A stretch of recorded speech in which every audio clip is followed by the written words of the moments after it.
le pouvoir de la fringue. C'est tellement plus qu'une question de style.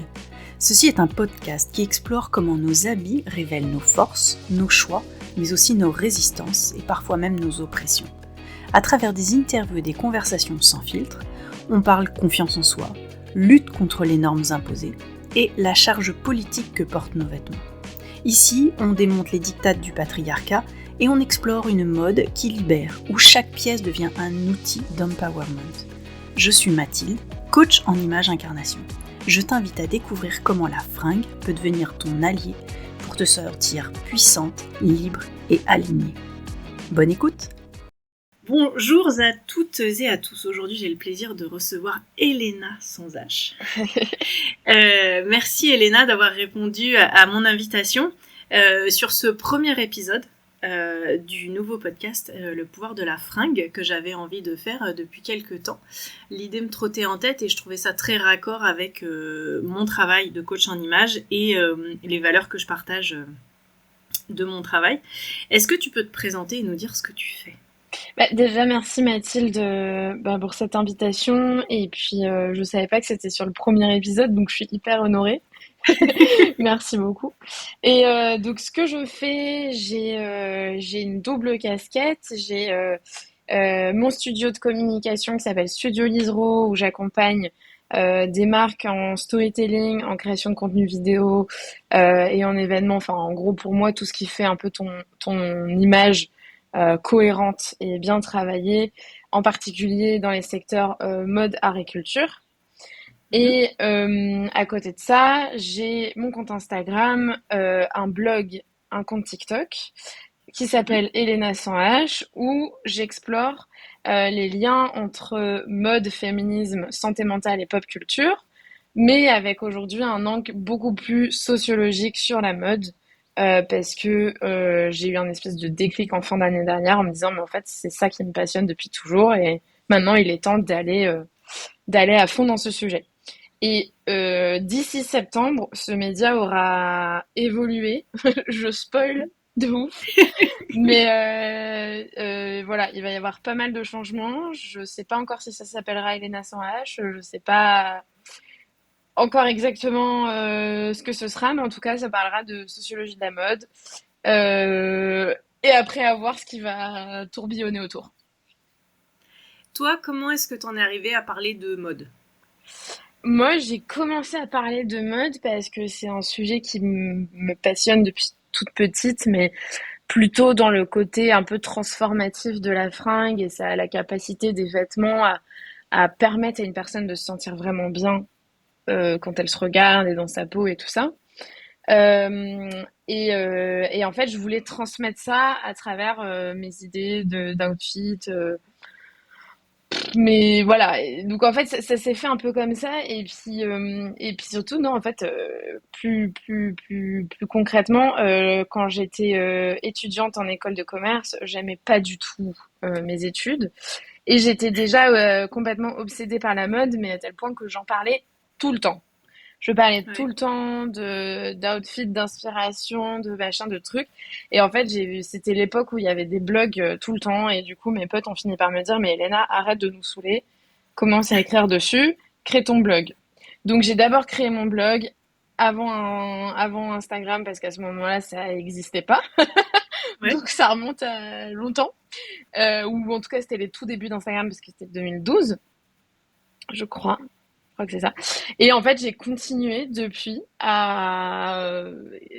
voilà, avec à chaque fois des lignes éditoriales qui suivaient vachement ma vie personnelle et tout ça. Et en fait, à un moment, j'ai complètement voulu déconnecter de la mode parce que j'aimais pas du tout l'étiquette qu'on me mettait sur le front, c'est-à-dire, ah, t'es une modeuse, donc t'es superficielle parce que dans l'imaginaire Ouais. des gens, il y a ce raccourci qui est fait. Et j'aimais pas du Mm. tout ça. Et puis en plus, je me retrouvais pas dans les valeurs à ce moment-là. Enfin, j'avais un peu travaillé dans la mode et je me retrouvais pas dans ces valeurs-là. Je me disais, mais quel est le sens de ce que je fais? Et ça, c'était en 2015. Et en Ouais. fait, je me suis éloignée de ça pour aller dans le secteur associatif, plutôt du côté culturel. Ça m'a vachement plu, mais je sentais toujours qu'il me manquait un petit truc. Et en fait, j'ai bossé chez Good Planet, la fondation Neil Arthus Bertrand pendant 1 an et demi. Et tous les week-ends, on avait un programme différent. Et il y a en septembre 2017, je crois, on a eu tout un week-end sur la mode responsable. Et là, j'ai découvert, après avoir complètement déconnecté du milieu de la mode pendant 2 ans, j'ai Ouais. découvert en fait que c'était possible d'en parler avec une vraie responsabilité en termes de Ouais. conscience du vivant, de conscience du monde, etc., etc. Et en fait, là, j'ai recommencé à faire des contenus là-dessus, mais avec un vrai syndrome de l'impostrice parce que c'était très, je faisais juste des looks et je montrais des trucs et je disais que je m'habillais en seconde main parce que j'avais pas les moyens de faire autrement et voilà. Ouais. Et puis au fur et à mesure, bah, c'est pareil en fait. Ça a mis du temps à ce que ça revienne de manière beaucoup plus franche. Et c'est revenu là à la fin de l'année 2024 parce que j'ai donné une intervention à ES Mode pour parler de mon parcours dans la mode et dans la communication. Et j'ai dit aux Mhm. étudiantes des choses que j'avais besoin d'entendre. Et en fait, ça a fait un espèce d'énorme déclic dans ma tête où je me suis dit, ah mais en fait, j'ai le droit d'aimer la mode, j'ai le droit d'intellectualiser ça et de dire que c'est Ouais. politique, que c'est pas plus superficiel, que c'est quelque chose que je ressens très fortement au fond de moi et tout ça. Et j'ai le droit en fait de m'amuser avec tout ça, de m'amuser avec mes vêtements et tout ça, parce que j'avais perdu en fait le goût de tout ça. Ouais. Et en fait, j'ai vraiment retrouvé de manière très très forte et exponentielle depuis ouais, fin d'année 2024. Et voilà. Et du coup, en fait, c'est devenu une évidence qui a fait que ça a un peu regroupé comme tout mon parcours de vie depuis toute petite. Ouais. Et Voilà. au-delà de la mode responsable, c'est-à-dire on peut réfléchir à d'où viennent les vêtements, qui les crée, comment on les consomme, etc. Euh, Aujourd'hui, moi j'ai plus envie de discuter avec toi quel est le pouvoir des vêtements, toi comment tu les utilises, et aujourd'hui avec ton parcours de vie, toi quel est le pouvoir du vêtement pour toi, comment il a influé, je sais que tu parles beaucoup de santé mentale, comment est-ce qu'il a influé ou comment il a accompagné ta vie depuis quelques années avec les hauts, les bas et l'évolution de ta santé mentale et en quoi c'est lié et Ouais. voilà.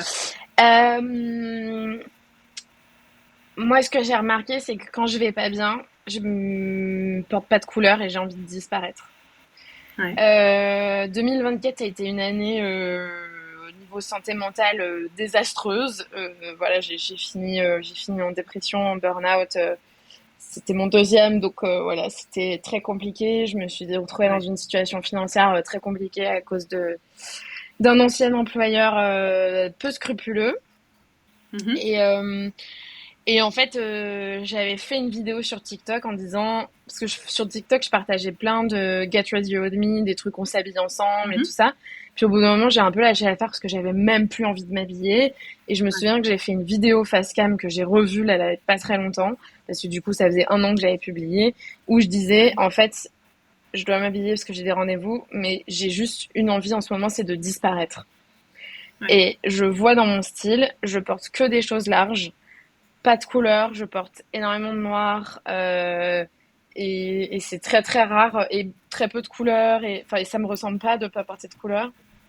Ouais. Les couleurs sont hyper importantes pour moi depuis enfant, j'étais complètement obsédée par ça et en fait euh, c'est là où je me suis dit ok donc là je sais que a posteriori je me suis rendu compte que ça allait pas bien. Et en fait, c'est pareil.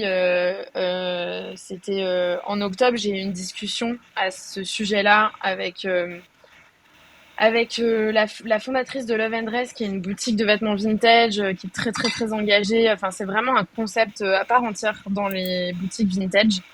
Et en fait, Ouais. je lui ai dit, je pense que on a eu cette discussion-là. C'était pas censé se passer comme ça, mais finalement on l'a eu. Et je lui ai dit, en fait, j'arrive pas à m'habiller parce que j'ai pris du poids, parce que je me sens pas bien dans mon corps, parce que je sais pas ce que je veux faire, je sais plus qui je suis. Enfin, c'était début octobre et j'étais vraiment, mais genre, au bout de ma vie, quoi. Et, Ouais. et en fait, là, elle m'a dit, mais tu sais, Elena, tout ça, tu l'as au fond de toi. tu l'as, je l'ai vu plein de fois, ça fait longtemps que je te connais, je sais que tu l'as, c'est juste que là, t'es un peu perdu parce que peut-être que t'as pris un peu plus de poids parce que ça va pas très bien, parce que machin, mais tu l'as au fond de toi. Et en fait, le fait qu'elle me dise ça, pareil, j'ai eu un déclic où je me suis dit, mais Elena, mais en fait, c'est pas parce que maintenant tu fais une taille 40 que t'as pas le droit de t'amuser. Et du coup, en fait, j'ai, en fait, grâce aux vêtements, c'est vraiment ça, c'est vraiment grâce aux vêtements et Ouais. grâce à l'exploration que j'ai faite de mon style depuis ces derniers mois, Mhm. j'ai réussi à aimer mon corps et à m'accepter pleinement comme je suis et à me trouver belle et à me dire je suis stylée. Et les jours où je me trouve Ouais. moins belle et moins stylée, je me dis, bah, en fait, c'est pas grave parce que je sais que c'est une phase et que ça ira mieux dans quelques jours ou ça ira mieux un peu plus Ouais. tard. Et qu'en fait, c'est vraiment le vêtement et les couleurs que je porte qui m'aident Reprendre le à pouvoir. m'accepter pleinement et à me sentir bien. Et du coup, je Mhm. sais que ça rayonne auprès des autres. Tu vois qu'il y a cette Ouais. espèce un peu d'effet rebond, d'effet miroir ou je sais pas trop quoi, qui fait que les autres voient ça et se disent ah mais en fait moi aussi je peux oser. Et en plus moi je suis vachement du genre à encourager les gens autour Ouais. de moi en disant mais vas-y mais porte ça mais ça te va trop bien mais machin et tout ça allez c'est bon et tout ça, que du coup tu vois ça renvoie un truc hyper positif je pense.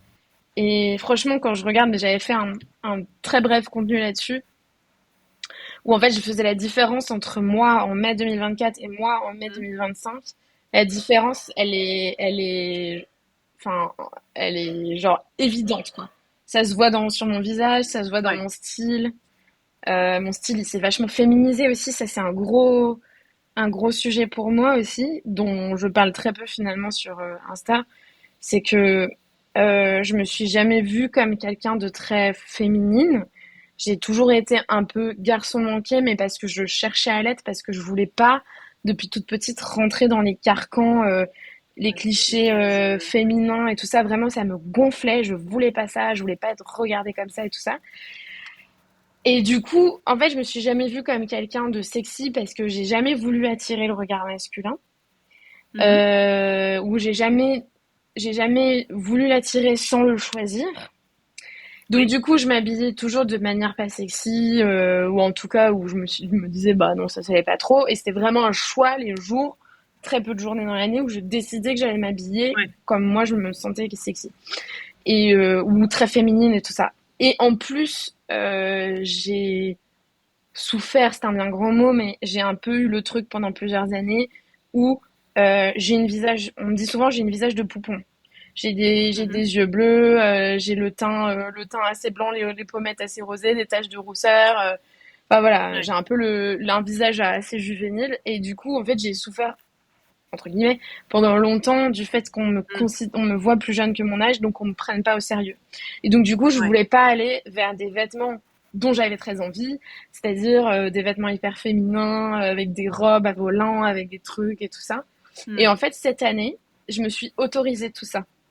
Je me suis autorisée à me dire bah là j'ai envie d'être sexy, là j'ai envie d'être hyper féminine, là j'ai envie de porter des jupons, là j'ai envie de porter un truc à froufrou, là j'ai plus besoin. Si j'ai envie d'être un masculine un jour, ça fait partie de moi aussi, mais j'ai Ouais. plus besoin de prouver qui je suis ou tout ça. En fait, il y a que à moi que je dois plaire au final.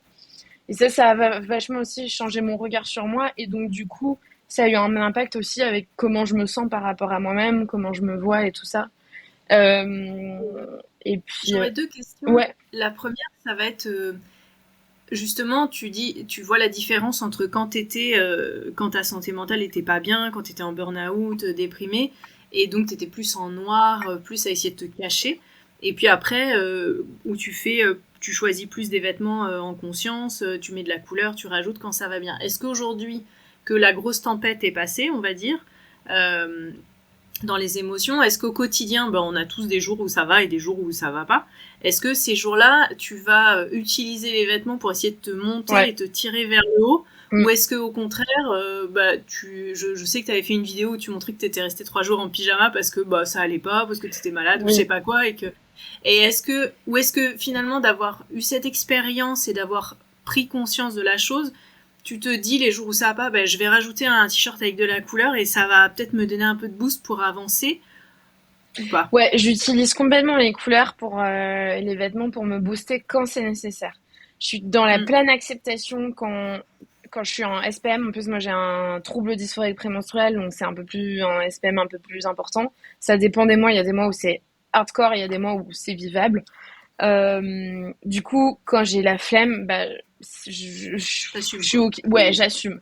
C'est comme ça, je me fous de la paix, je me concentre sur d'autres choses, et Ouais. fine, c'est très bien. Mais au bout d'un moment, je sens qu'il faut pas que je reste trop longtemps là-dedans parce que sinon, bah, ça finit par impacter ma santé mentale. Parce Ouais. que pour moi, m'habiller, le vêtement, les couleurs sont hyper importantes pour que j'aille bien. Et en fait, effectivement, j'ai une série de vidéos qui s'appelle Explore ton style pour ta santé mentale où bah, je montre comment je me sers des vêtements et je me sers bah, des couleurs euh, pour rééquilibrer un petit peu comment je me sens à Ouais. un moment donné. Et, euh, et typiquement, enfin, et même si je le fais pas en vidéo, si genre un jour j'ai besoin de me sentir un peu plus apaisée, un peu plus joyeuse, bah, je vais opter pour du rose. Si je sens que j'ai besoin d'avoir un boost d'énergie, bah, je vais choisir du orange. Si je sens que je sais pas que je suis en colère, je vais au contraire mettre un peu de bleu pour m'apaiser. Donc je Ouais. vais vachement jouer sur ces trucs-là. Utiliser l'énergie des couleurs, en fait. Ouais, c'est ça. Et je trouve que ça marche vraiment quoi. Et, euh, et puis en plus, tu as ce côté où je m'intéresse aussi à bah, forcément tout ce qui est colorimétrie et tout ça. Et en fait, tu as des couleurs qui illuminent tout de suite ton visage. Et du coup, bah, Bien sûr. t'aimes beaucoup te regarder dans le miroir et tu te dis, ah vas-y, je suis trop fraîche et tout ça. Ça C'est change ça. aussi vachement son regard sur soi, quoi. Ouais, Mm. ouais. Et c'est vrai que finalement, ce kiffer dans le miroir, c'est plutôt c'est un boost de l'ego qui donne de l'énergie et de la confiance pour aller pour manger le monde, quoi, en fait, aussi. Ouais, ouais, c'est ça. C'est ça. Après, j'apporte toujours des nuances là-dessus en me disant, bah, il faut pas non plus que ça devienne un narcissisme envahissant et toxique auprès de soi et auprès des autres. Il faut pas non plus que parce qu'on se trouve hyper stylé, on se mette dans une position de dominante par rapport aux autres. Il faut pas non plus que ce soit une manière, voilà, ouais, bah, en fait, ça revient au même de dire que les autres sont moins bien que soi, ou c'est pas non plus une manière de dire si un jour on n'est pas stylé, de s'auto-flageller en permanence, quoi. Mm. Ben, Euh, c'est vrai qu'on est sur des valeurs de la société qui auraient tendance à dire n'aie pas trop d'ego, mais ça serait bien si t'en avais un peu, mais pas trop. Et c'est vrai que la ligne, elle est toujours assez fine, en Elle fait. est assez fine, ouais. Et que on Ouais. est beaucoup à des femmes, surtout, je dirais, comment dire, à craindre d'aimer se regarder, des fois que justement on aurait tout de suite cet énorme melon, alors que des fois il faudrait peut-être juste apprécier ce qu'on voit. Le melon est des fois quand même assez loin sur la ligne Ouais, de mire quand même. et puis effectivement, comme tu dis, en tant que femme, c'est très mal vu Mm. d'avoir de l'ego et de se trouver Ouais. stylé, de se trouver jolie et tout ça. On est tout de suite vu comme quelqu'un de prétentieuse, quelqu'un de... Enfin, on a tout de suite un vocabulaire négatif sur nous quand on exprime des choses comme ça. Et moi, ça m'est arrivé, je sais pas, j'étais, enfin, je vais venir, j'ai un fil qui est en train de sortir Vas-y, là de vas-y. ma tête. C'est qu'en fait, j'étais dans un contexte, je sais plus avec qui, et là j'ai dit, ah là là, mais je me trouve trop stylée et tout ça. Et il y a une Ouais, personne qui m'a dit, bah ça va le melon. Et moi dans ma tête, j'étais ouais, en mode, en fait, j'ai le droit de me trouver stylée. bien sûr. Et ça, c'est pas pour autant que je vais t'écraser. Donc en fait, j'ai le droit d'avoir Ouais. à un moment un Mm. gros melon, c'est ok. Et en même temps, dans ma tête, j'étais très contente aussi qu'ils me disent ça. Parce que je me suis dit, si tu savais le chemin que j'ai parcouru pour en arriver à me dire ça, Ouais. et ben là, tu vois, j'avais vraiment l'impression de gagner quelque chose, quoi. Et c'est vraiment ce truc-là, c'est qu'en fait, bah parfois quand tu dis, ok, je suis trop fière de moi, je me trouve trop jolie, j'ai Mm. trop bien réussi, mon outfit est trop stylé et tout ça, et qu'il y a une personne qui va te dire, ça va, tranquille les filles, ou genre t'as pas un ego surdimensionné, toi, et ben, enfin, je trouve que c'est hyper rigolo d'avoir un petit sourire intérieur en disant, si tu savais. Si seulement tu Ouais. savais. Parce qu'en fait, on sait pas quel est le vécu des gens, et enfin, sauf si on Tout est à très très fait. proche d'eux et tout ça, quoi. Et c'est une façon de dire j'ai confiance en moi et c'est une façon de l'exprimer, de dire bah là Ouais, aujourd'hui je peux te regarder ouais, sans sans m'excuser, Ouais. parce que c'est vrai qu'on a beaucoup tendance à Oui. ah bah je suis désolée, des Oui. choses comme ça, à s'excuser beaucoup. Et là en fait on ne s'excuse pas, et c'est vrai qu'il y a un moment il faudrait arrêter qu'on s'excuse tout le temps, et Ouais. on n'a pas à s'excuser de se trouver chouette et de se trouver fier de soi et d'être content de ce qu'on a Ouais. réussi ou de Ouais. ce qu'on a réussi à achever, quoi. Non, non, mais c'est clair. Euh, et puis en fait, ouais, voilà, c'est un truc que je dis parfois sur mes réseaux, c'est si toi tu te le dis pas, qui est-ce qui va te le dire? Ah bah carrément. Donc à un moment, en fait, on doit être nos meilleurs amis et on doit être nos meilleurs Exactement. cheerleaders et tout ça. Et ça veut pas dire qu'il faut pas prendre en compte la société dans laquelle on est, le monde dans lequel on est, qu'on peut Mm. pas, que ça nous empêche d'avoir conscience des autres et tout ça. Je pense que c'est indispensable aujourd'hui pour évoluer communément et tout ça. Mm. Mais je veux dire, en fait, si on s'envoie des fleurs, on envoie aussi des pétales à d'autres, tu vois. Enfin, C'est joliment dit. oui, là j'ai sorti ça comme ça, impro total. Mais ouais, non, mais c'est ça. Et comme tu dis, s'habiller coloré, je sais que moi aussi, je mets beaucoup de couleurs et que bah, les gens, ils se disent ah bah tiens, bah, peut-être que je peux me le permettre en fait. Il y a quelque chose un peu comme ça. Ouais, Et comme tu disais, se l'autoriser et le vivre et d'être naturel avec donne aux gens l'autorisation de peut-être aller plus loin eux dans ce qu'ils peuvent faire et dans comment ils peuvent être, quoi. ouais, ouais, ouais, c'est clair. Et... Non, mais c'est vraiment ça en fait. C'est genre tu fais un peu effet miroir sur les autres Mm. et Ouais. c'est chouette quoi. Je voulais revenir sur la question de être habillée féminine ou pas. Moi, c'est Mm. vrai que j'ai souvent des clientes qui viennent me voir. Je me souviens d'un atelier où ça avait été assez touchant et la fille m'a dit non, moi je suis pas du tout féminine. Et alors, elle avait pas un décolleté sexy ou ce qu'on pourrait attendre de sexy en fait. Mais par contre, elle avait un gilet avec un peu mohair, avec noir assez joli, un beau pantalon, plein de petits bijoux, etc. Et moi, je trouvais qu'elle était très féminine. Et en fait, je trouve que on a tendance à mixer qu'est-ce que être féminine. Et souvent, moi, les clientes viennent me voir en me disant bah, j'aimerais être plus féminine. Moi, je leur dis mais t'es pleinement féminine, sauf qu'il y a tellement de façons d'être féminine. C'est vrai. Et féminine, ça veut pas dire sexy, ça veut pas dire un décolleté, ça veut pas dire pas que. En fait, ça peut, mais c'est pas obligé. Mm. Ça veut pas dire une jupe courte ou une mini jupe. C'est, enfin, il y a tellement de façons d'être féminin et ou d'être féminine en fait, et que finalement, c'est à soi de trouver sa voie du féminin. Toi, quand tu dis que t'as porté plus de vêtements que t'osais pas porter, comment tu t'es sentie en fait après tout le chemin que t'avais parcouru? À Ouais. mettre des volants ou des choses comme ça qui sont quelque chose que tu t'autorisais pas forcément avant. Ouais. Bah alors, je fais juste un petit Je t'en aparté prie. sur sur le point de féminité. Effectivement, en fait, c'est un truc qui est super subjectif, même si dans l'imaginaire collectif, quand tu dis Mm. quelqu'un est sexy, elle met une mini-jupe, elle met un décolleté.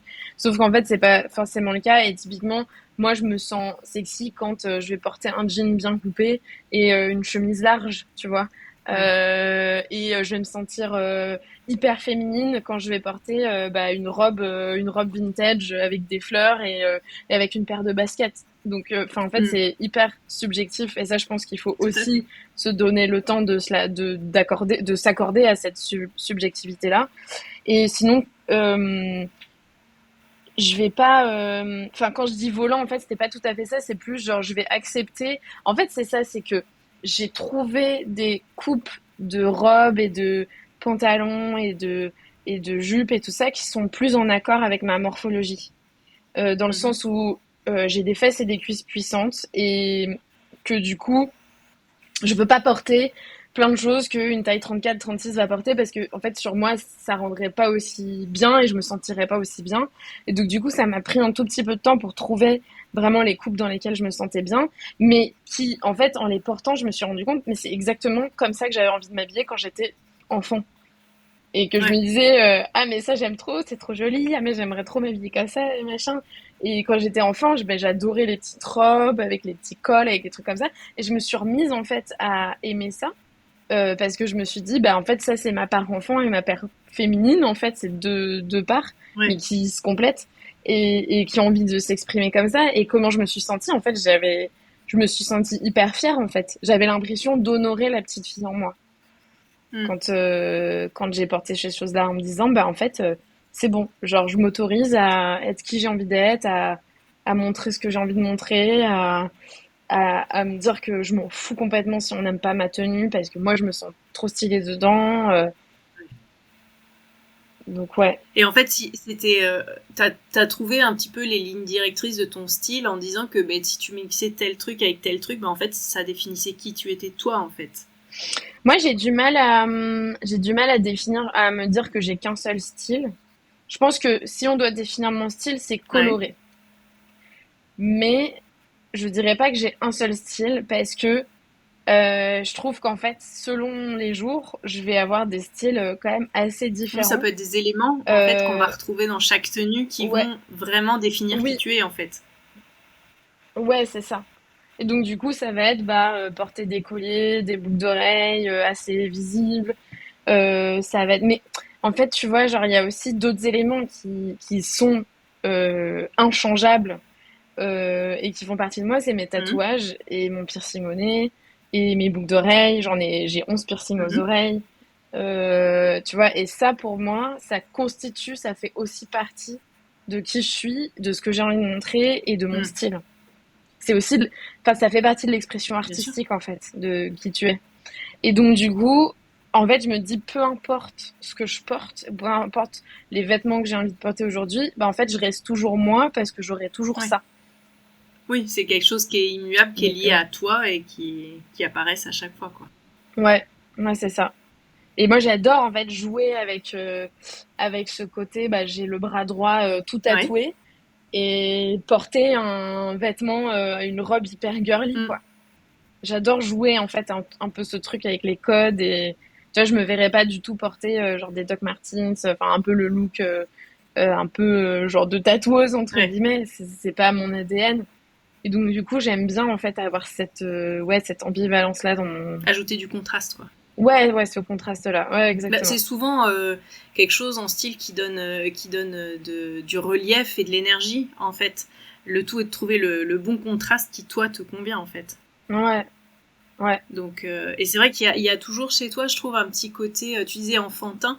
Par exemple, ton collier, c'est fait avec des petites ouais. perles avec les lettres, des choses comme ça. Oui, Et même si c'est un collier, il y a ouais, toujours cette petite touche un peu enfantine qu'on peut retrouver et ouais, qui est pas négative, c'est vrai. je trouve, assez dans enfin, constitutif du plaisir que tu as à jouer justement avec tes vêtements et que tu exprimes régulièrement dans tes looks et même avec une robe près du corps ou même avec quelque chose de très classique ou autre, on va retrouver ce petit côté enfantin, mais où je sais pas comment exprimer ça autrement, mais qui a un petit signe qui marque un contraste aussi Ouais, avec ce côté peut-être très tatoué, avec les boucles mm, d'oreilles qui peut être un peu mettre du rakiu ou je sais pas quoi, enfin, ou tatoueur ou ouais, tu ouais, ouais, vois.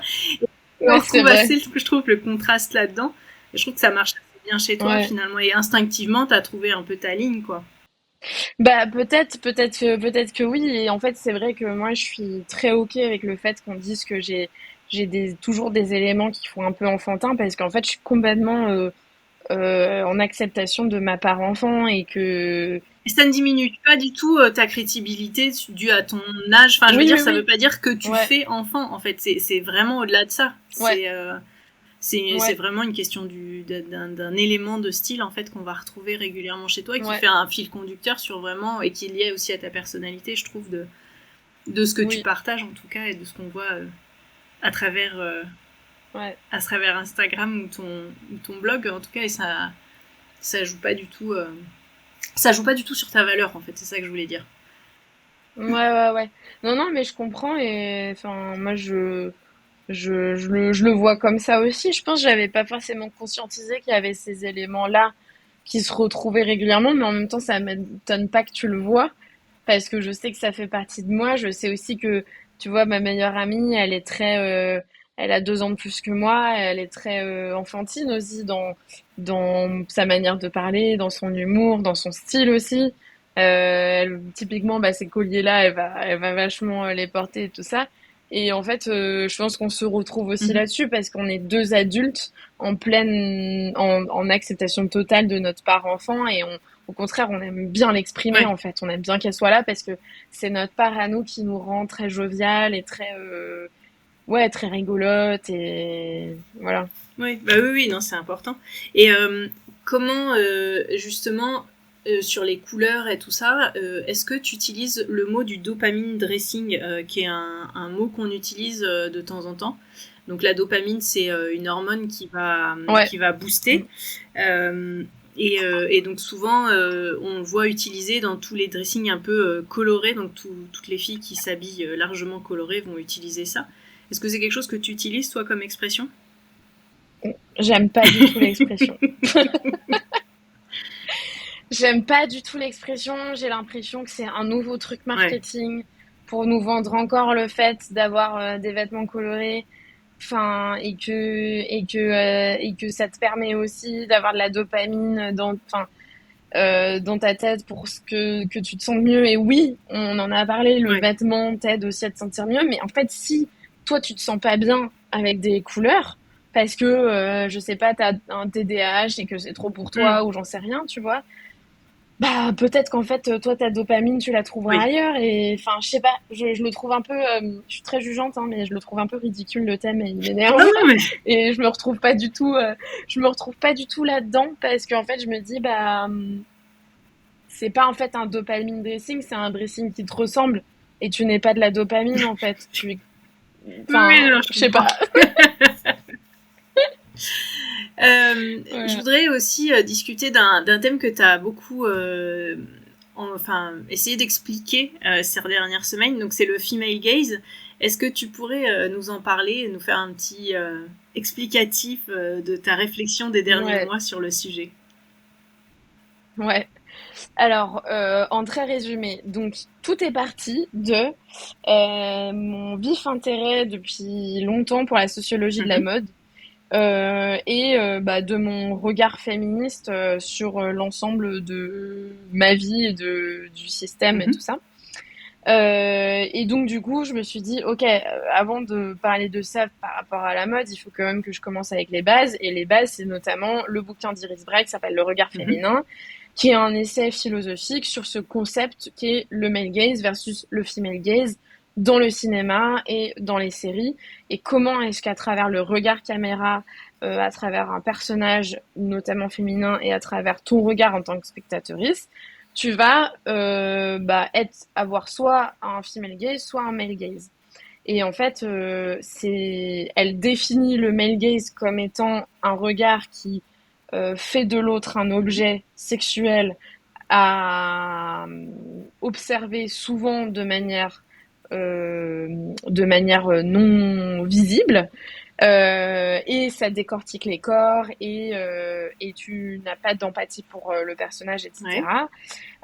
Tandis que le female gaze, c'est pas l'inverse, mais c'est une autre proposition où c'est plutôt de dire, je vais prendre en considération, moi en tant que réalisatrice avec une caméra, je vais prendre en considération l'entièreté de mon personnage, l'entièreté voilà. Donc plutôt que de filmer un sein, je vais filmer toute une partie du corps.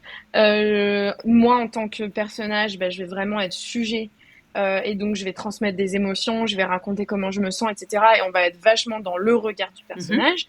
Et en tant que spectatrice, on va aussi avoir vachement d'empathie pour le personnage, qu'on va voir dans son ensemble, qu'on va considérer dans son ensemble, etc. Et donc, à partir de tout ça, je me suis vachement questionnée sur, ok, comment est-ce qu'on adapte ce female gaze à la mode ? Parce que même si on va dire, c'est un truc du cinéma, en fait, t'as plein de termes qui évoluent aussi avec leur temps, comme gaslighting, ça vient du cinéma, mais en fait, c'est devenu un terme courant d'une technique de manipulation. Et en fait, je me suis dit, en fait, ok, j'ai lu tout ça, j'ai écouté des vidéos, j'ai regardé des trucs, j'ai lu des bouquins, enfin bref, voilà. Qu'est-ce que ça veut dire pour moi ? Pour moi, le female gaze dans la mode, et plus particulièrement s'habiller avec le female gaze, c'est s'habiller avec un regard bienveillant sur toi-même, s'habiller en fonction de son ressenti, et du coup changer de regard sur toi et changer de regard sur les autres. Pas te considérer comme un objet à observer, ni considérer les autres comme des objets à observer, mais les considérer et te considérer comme un sujet de ton style. Et donc du coup, plutôt que, par exemple, dire qu'une nana qui porte une mini-jupe est une salope, essayer juste d'avoir de l'empathie pour ça en me disant bah peut-être qu'elle a quelque chose à raconter ou peut-être que ou sinon en fait s'en foutent complètement, juste la laisser vivre en fait, c'est ça aussi C'est ça. quoi. Et juste te concentrer sur toi, qu'est-ce que tu avais envie de porter plutôt que de juger en permanence les vêtements des autres, parce que là où en fait je veux en venir à travers ces contenus et que j'essaye un petit peu de dire, c'est que le vêtement est un énorme outil de contrôle du patriarcat. Trop, pas assez, etc. Il y a toujours des débats là-dessus. Et donc, du coup, en fait, j'ai envie de raconter que si tu changes de regard sur les vêtements que tu portes et les vêtements que quelqu'un d'autre va porter, en ayant plus d'empathie, plus de bienveillance, etc., et ben peut-être que ça peut opérer aussi un changement de conscience un peu plus grand. Voilà. Donc, j'essaye d'y aller. doucement mais sûrement, mais pour moi c'est vraiment, je reviens toujours à cette question de regard sur soi, regard sur les autres et regard de toi par rapport aux autres. Si ce que tu entends te parle, sache que j'accompagne aussi des groupes de femmes à vivre cette transformation dans leur quotidien. Mon programme Uniques et Unis dure 4 semaines en ligne et c'est une expérience collective de sororité, de créativité et de confiance. Je t'en reparlerai plus en détail à la fin, mais si tu veux déjà jeter un œil, tu trouveras toutes les informations dans le lien de l'épisode.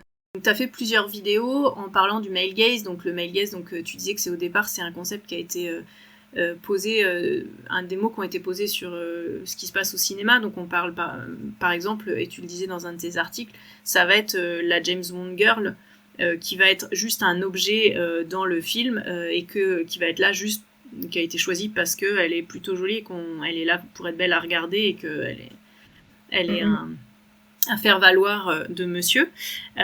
Et donc, finalement, quel est aujourd'hui, quand tu as parlé de s'habiller avec le male gaze, le female gaze et pas pour le female gaze, quels ont été le retour des gens sur tes plateformes, que ce soit sur ton blog ou sur Instagram? Est-ce que c'est quelque chose qui a été compris, que les gens recherchent de plus en plus? Je pense que oui. Moi, j'ai eu beaucoup de retours sur... Bah, déjà, en fait, j'avais posé une première question en me disant, à votre avis, c'est quoi s'habiller avec le female gaze? Et j'ai eu beaucoup de commentaires qui disaient, est-ce que c'est s'habiller pour les femmes? Est-ce que c'est s'habiller pour plus de confort, pas de sexy, moins de féminité, etc., etc. Donc, j'ai eu un peu... Je m'attendais à ce type de réponse-là. Et donc, du coup, bah, moi, j'ai dit, en fait... on a juste à changer un mot et ne pas parler de s'habiller pour le female gaze, mais s'habiller avec. Donc, avec un certain regard. Et en fait, les retours que j'ai eus, c'est « Ah ouais, c'est ouf !» Enfin, de manière globale, c'est ouf parce que je pense que j'en avais pas conscience, mais le fait que tu mets des mots dessus me permet d'avoir conscience que soit je le faisais pas, et du chemin qui me reste à parcourir, et des difficultés que j'ai à m'habiller avec le female gaze dans la société dans laquelle nous sommes. Donc du coup, je pense que j'aime bien un peu triturer l'esprit des gens. Je pense que c'est pour ça que ça me... Et du coup, ouais. Et je pense que c'est vraiment ce truc-là que ça a créé un peu vachement de curiosité en fait. De se dire, mais en fait, comment est-ce que je l'interprète? Comment est-ce que ça veut dire quoi chez les autres? Et comment est-ce que moi je me situe par rapport à ça? Et je pense que c'est devenu une prise de tête pour pas mal de gens, en fait. Parce que j'avais regardé des filles qui parlent beaucoup de sociologie de la mode et d'histoire de la mode, des gens que tu as vu citer, que moi j'ai retrouvé dans ce que tu as cité, dont je me souviens une américaine qui disait que justement toutes les vêtements très larges ont été vachement... que les femmes étaient de plus en plus à s'habiller très large et lâcher cette histoire de se mettre en valeur, expression qui m'énerve prodigieusement, parce qu'en fait on s'habille pas, enfin la façon dont on s'habille ne joue en rien sur la valeur que nous avons en tant que personne, mais en disant ça, c'était en gros, on va pas aller flatter nos formes féminines justement pour le female gaze et choisir de s'habiller large sous toutes ses formes et jouer entre guillemets contre, en opposition, et que finalement s'habiller avec le female gaze, c'est pas forcément être opposition avec ça. Ça peut être s'habiller large et décider que on s'en fout, qu'on va pas jouer les codes sexy et féminins de ce qui sont attendus, mais ça peut être aussi décider d'assumer, de porter une mini-jupe et un grand décolleté et de dire je m'en fous, c'est comme ça que j'aime porter les choses, c'est comme ça que j'aime jouer avec ma féminité et qu'il n'y a pas de... Et que finalement s'habiller avec le female gaze, il n'y a pas une règle de type de vêtements ou de type de tenue à avoir en fait. C'est d'être accord avec soi-même sur ce qu'on a envie d'exprimer de soi en fait. Exactement, c'est vraiment exactement ça. D'autant plus que pour moi, s'habiller avec le female gaze, en fait, on évince complètement le sujet du regard masculin, du patriarcat et tout ça. Parce qu'en fait, on s'intéresse à soi, comment on se sent et ce qu'on a envie d'exprimer, et peu importe ce que c'est, vraiment peu importe ce que c'est. Et pour moi, en fait, effectivement, c'est in the fashion focus, je pense, l'américaine dont tu parles, elle a fait un contenu sur s'habiller pour le female gaze et les vêtements larges, etc., en ayant un point de vue qui est super intéressant, en disant, mais est-ce que ça, c'est pas au contraire une autre forme de sexisme dans le vêtement, parce que c'est convenir à un certain regard masculin en disant tu te montres pas trop, donc t'es convenable en fait. C'est ce côté-là d'être convenable. Et en fait, moi, mon objectif, c'est qu'on décentre le regard masculin. Et typiquement, dans toutes les vidéos How to dress for the female gaze, où je m'habille, comment je fais pour pas m'habiller pour regard masculin, pour m'habiller pour moi, à chaque fois, le centre du sujet, ça reste le regard masculin. Oui, je sais que tu avais partagé un nombre de petites vidéos, vidéos de sélection, et c'est ça, Ouais. Et en fait, moi, mon objectif, c'est aussi de dire, juste arrêtons d'en parler. Arrêtons de mettre ça au centre de la discussion. C'est ça, parce que le regard masculin, c'est pas un regard qui est uniquement le regard des hommes, c'est un regard patriarcal. Donc, en tant que femme, on peut aussi l'avoir parce qu'on est dans un système patriarcal. Moi, mon objectif, c'est juste de dire, le patriarcat, on le fout de côté, il est là dans la rue, il est partout, mais juste à un moment dans notre vie, on va se concentrer sur ce qu'on ressent et ce qu'on a envie de porter en dépit de tout ça. Donc, on va sûrement pas parler du male gaze parce que franchement, en fait, c'est bon, il est partout dans notre vie, quoi. Donc, et c'est vraiment ce truc, de genre, on s'en fout, laissons tomber le patriarcat juste pendant quelques instants. Et c'est se recentrer sur soi et se dire, on a nous-mêmes le pouvoir de s'habiller comme on veut et d'être qui on veut, en fait. Ouais, c'est vraiment ça. Et c'est pour ça que je parle d'avoir un regard bienveillant envers soi-même, parce que, en fait, si un jour, t'as envie de porter un baggy, une chemise large, et tu te sens hyper féminine, mais en fait, c'est ton ressenti et c'est valide, en fait. Et si le lendemain, t'as envie de porter une robe hyper moulante, mais grand bien te fasse, en fait. Enfin, on s'en fout. Enfin, je veux dire, on devrait s'en foutre, quoi. C'est le plus important, c'est ce que toi, t'as envie de raconter ce jour-là. Et puis, comme je dis parfois à mes clientes, c'est-à-dire que moi, j'ai pas d'opinion à donner dans le sens où c'est pas moi qui vais porter leurs vêtements, en fait. Chacun porte ses propres vêtements et chacun va passer la journée avec, être dans le confort, l'inconfort, le kiff, l'expression de ce qu'elles ont envie de dire à ce moment-là. Et en fait, c'est tout. Ouais. Non, mais c'est vrai. C'est pour ça qu'en fait, cette fameuse vidéo, je l'étais amenée avec un truc très simple, en fait, en disant, mais est-ce que c'est pas juste simplement s'habiller comme t'en as envie, quoi. C'est ça. Mais c'est pas évident, c'est pas si évident que ça. T'as plein de contextes qui font qu'à chaque fois, tu vas te dire, ouais, mais je suis au travail, ouais, mais je rentre tard, ouais, mais machin. Et toi, justement, depuis que t'as pris cette conscience et que t'as posé ces mots simples, de se dire, c'est s'habiller comme t'as envie, c'est une démarche que tu essayes d'appliquer tous les jours, où tu te rends compte que tu as peut-être des automatismes qui sont patriarcaux, je ne sais plus, et patriarcaux. Des automatismes patriarcaux. Est-ce que justement, je rentre tard le soir, je vais dans le cadre du travail, je peux pas faire ci, je peux pas faire ça. Est-ce qu'il y a beaucoup d'entraves à cette liberté que tu as posée? Il y en a de moins en moins, mais aussi parce que j'ai l'âge que j'ai. Alors, on dirait que je suis une vieille personne quand je dis ça, mais j'ai 33 ans. J'ai 33 ans, j'ai pas 18 ans. Ouais. Et donc, du coup, je suis plus du tout une cible du harcèlement de rue ou Ouais, quasiment pas. Et donc du coup, j'ai une liberté de m'habiller que je n'avais pas il y a ouais. 15 ans. Ça, c'est clair et net. En plus, moi, j'ai grandi en banlieue, donc parfois je rentrais tard le soir, à prendre le Mm. train, à tout ça, tout ça. Et en fait, à chaque fois, je m'habille en fonction de ça en me disant, bah, aujourd'hui, je vais pas mettre de jupe parce que j'ai envie de pouvoir être plus mobile, ou je vais pas mettre de Mm. talons, ou je vais mettre des baskets pour pouvoir courir parce qu'on sait Ouais. jamais, parce qu'on se pose toujours cette question-là quand on est une femme. Là, aujourd'hui, si j'ai envie de mettre des mules et de mettre une jupe, je vais le faire. Par contre, je vais quand même faire attention à la longueur de ma jupe. Ouais. Je vais faire attention à, tu vois, à pouvoir mettre une chemise par-dessus si je sais que je rentre un petit peu tard. Des choses comme ça. Ou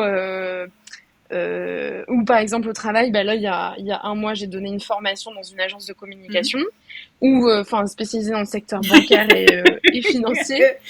Et là, je me suis dit, C'est pas bon, le même je style. suis pas dans la mode là, donc je vais me concentrer un petit peu sur ce que je porte. Et ça a été un peu un casse-tête la veille en me disant, mais qu'est-ce que je vais porter pour me sentir bien, en sachant qu'il faisait 30 degrés. Et finalement, j'ai porté une tenue où j'avais l'impression d'être un peu dans un personnage, mais en même temps, je me suis dit, c'est ce qu'on attend de Mm. moi. Je fais une présentation, je dois être prise au sérieux, donc je vais pas mettre un mini short et un t-shirt fun parce que bah, en fait le contexte fait que on doit avoir un certain regard sur moi et j'ai envie que ce regard qu'on ait sur moi soit un regard où on me prend au sérieux. Même si c'est aussi une question d'attitude, Mm. etc., etc. J'ai pas non plus choisi un truc qui était complètement déconnant par rapport à mon style. J'avais un pantalon blanc, une chemise large de mec bleu turquoise et des sabots menthe irisée. Donc Il y avait quand même de ça toi. allait, mais il y avait de moi évidemment parce que sinon je me sentirais pas bien. Mais tu vois, j'ai quand même fait un effort que j'aurais pas fait dans d'autres contextes quoi. Avec quand je bosse dans la mode ou quand je donne des cours à ES Mode et tout ça, là Freestyle. je m'habille comme ouais voilà, je m'en fous quoi. Et limite je pousse un peu plus le style quand je sais que je suis dans un environnement où je peux y aller Ouais. quoi. Et quels sont les retours justement, on va dire, dans les écoles de mode des élèves après? Est-ce que tu as des échanges avec eux? Qu'est-ce qu'ils en disent de tout ça? Bah, j'ai pas forcément. En fait, moi, je donne des cours. J'ai l'ambition un jour de donner des cours sur la sociologie de la mode et tout ça, mais je cherche d'abord à me former et tout ça. Pour l'instant, je donne plutôt des cours sur la stratégie de communication et Ouais. stratégie de contenu vidéo et storytelling. Du coup, on parle pas trop de ce point de vue-là. Après, moi, je leur apporte toujours un. Tu vois, si je vois qu'ils pensent à une stratégie de communication pour une certaine marque, je leur apporte toujours un côté, bah, attention à ça, parce que peut-être que ça veut dire ça, mais plutôt en conscience, Mm. en fait, de ce dont ils vont communiquer, des valeurs qu'ils vont partager, etc. Mais on ne prend pas le temps de parler de ces sujets-là.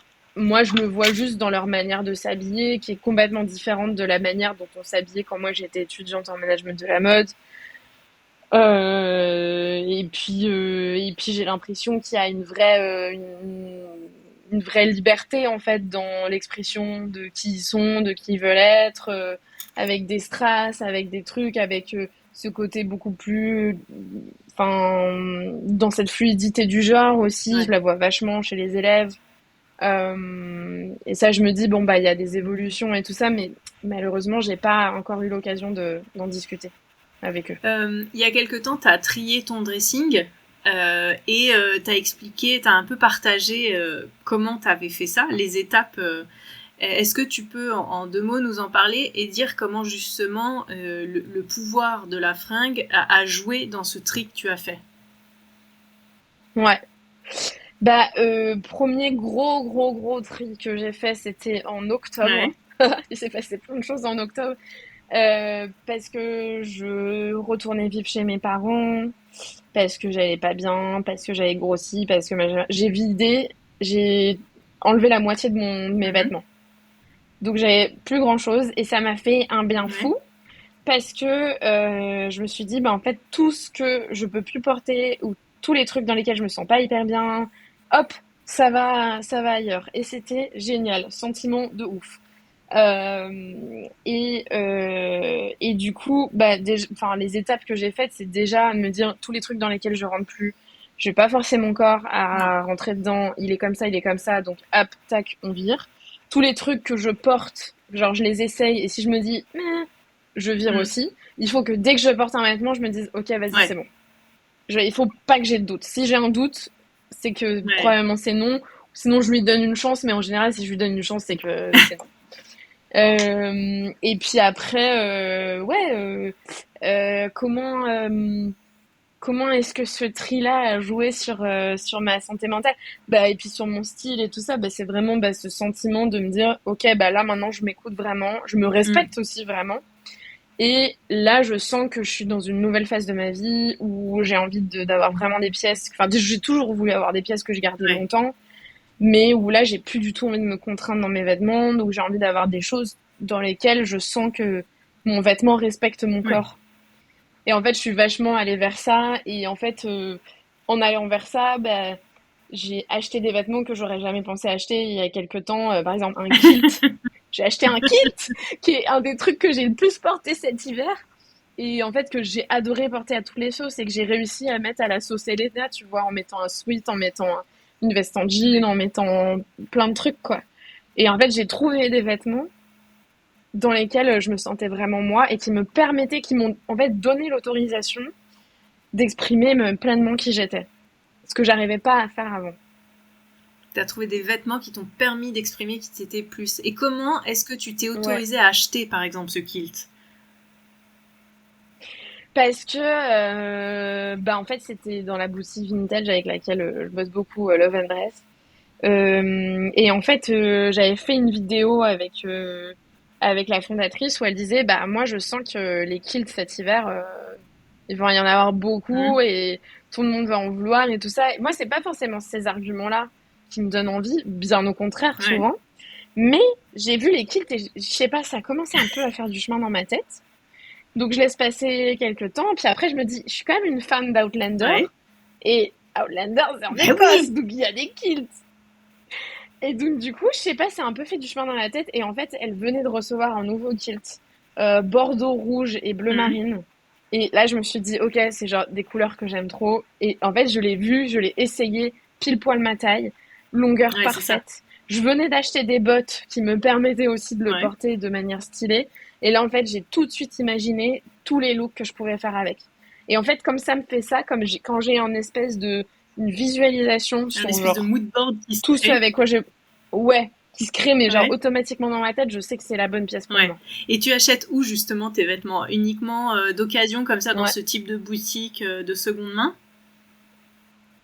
Alors je fais beaucoup de boutiques vintage, beaucoup Love and Dress à vrai dire, j'avoue, parce que j'y suis beaucoup et que leur sélection est vachement bien. J'ai d'autres boutiques vintage que j'aime bien, j'ai des boutiques de seconde main vers lesquelles je vais aussi. Je vais aussi chez des Emmaüs Solidarité, des boutiques La Croix-Rouge. J'avais été styliste bénévole en début d'année pour un défilé organisé par La Croix-Rouge et ils ont une boutique dans le Marais. Et j'ai trouvé une veste Nina Ricci, je l'ai achetée, je suis repartie avec, quoi. Enfin, genre une veste Nina Ricci à 60 €. Donc, je ne pouvais pas, en fait. Donc, voilà, donc c'est mes petits plaisirs comme ça. Dès que je vais à l'étranger, souvent aux États-Unis, parce que j'ai de la famille là-bas, je fais une liste des boutiques vintage et de friperie et j'ai les boutiques de solidarité, tout ça que je veux faire parce que moi, j'adore fouiller. Et donc, franchement, mon dressing, oui, c'est principalement seconde main, vintage, quelques marques de mode responsable, comme Patine, comme We Dress Fair, comme d'autres marques qui ont appartenu à des copines qui avaient leur marque de mode responsable, maintenant qui n'existe plus. Donc c'est un peu composé de tout ça. Et à chaque fois que tu achètes une pièce, il faut qu'en gros tu aies ce moodboard qui se déroule sous tes yeux pour valider, ou est-ce que tu peux faire laisser une chance à des pièces où tu as un coup de cœur et tu vois pas trop et après tu as envie de construire? Comment ça se passe? Ouais, je pense à une robe où je l'ai achetée en me disant je l'aime trop trop trop et je l'ai pas encore portée parce que je pense qu'il me fallait les bonnes chaussures et tout ça et que j'aime pas me presser dans mes achats, donc je me disais bon voilà. Et en fait là quand je l'ai achetée, je me suis dit je sais pas encore comment je vais la porter, mais je vais la porter. Et c'était sûr, quoi. Et rien que d'en parler, ça me donne envie de la porter, tu vois. Et vraiment, je fonctionne quand même au coup de cœur, mais quand je sais que c'est de la trop bonne qualité, qui a une histoire derrière. Par exemple, cette robe, elle est faite main. Donc, à chaque fois, je me dis, mais qui est-ce qui l'a faite? Ouais. Qui est-ce qui l'a portée? Mais c'est ouf et machin. Puis j'aime trop les trucs anciens, quoi. Genre les trucs des années 50, 60, 70, jusqu'aux années 90. Moi, Mm. j'adore, quoi. J'aime trop parce qu'il y a de l'histoire, parce qu'il y a de l'émotion, parce que, je sais pas, il y a de la transmission. J'adore. Ouais. Ouais. Et justement, aujourd'hui, quand tu t'habilles, c'est quoi ton kiff? Tu pars d'une pièce, tu pars d'une émotion, tu pars de quoi? Je pars de Ouais. tout. Ça va vraiment dépendre des jours, ça va dépendre des contextes. Tu vois, aujourd'hui, je sais que je bosse de la maison, mais j'ai envie d'être confortable, de porter des trucs colorés, donc j'ai mis un short Adidas rose avec un t-shirt coloré qui va avec, et je suis hyper confort, mais en même temps, je me trouve stylée. Sinon, ça peut m'arriver, bah voilà, l'autre jour, je sentais que j'avais besoin d'énergie, parce que j'étais un peu genre en mode très chill et tout ça, et je me suis dit, là, t'as une grosse journée, Elena, donc t'as besoin de te mettre de l'énergie. Donc j'ai mis une robe Mm. orange. Ou sinon, parfois je pars des chaussures en me disant, ok, depuis combien de temps j'ai pas porté cette chaussure-là, cette paire-là, depuis plus d'une semaine, Ça me ok, va bah pas. vas-y, je vais faire un truc par rapport à ça. Voilà. Bon, bah, c'est génial. Donc Et ça part de plein d'éléments ouais, différents. t'avais partagé des comptes qui t'inspiraient dans la mode. Qu'est-ce qui t'inspire aujourd'hui dans la mode? Les meufs qui osent. Ouais. Les meufs qui osent, les meufs qui assemblent des pièces qui n'ont rien à voir les unes avec les autres, les meufs qui portent plein de couleurs, les meufs qui ont des corps complètement différents et qui sont pas dans la norme et qui osent complètement se montrer comme elles sont. Euh, je sais pas, un peu genre ce dressing, un peu ce statement dressing. Mm. Euh, Ça, j'adore. J'aime trop. Ça m'inspire de ouf. Les Américaines sont très Ouais. très fortes pour ça. Et en France, on est quand même un peu plus minimaliste, tranquille et tout ça. On est moins bruyante. Mais moi, j'adore. Ouais, c'est vraiment ça qui m'inspire. Ce côté, bah en fait, ouais, de la mode bruyante et Ouais. vibrante. Ouais, Bon. Bah, c'est une belle conclusion. ouais, c'est pas mal, hein.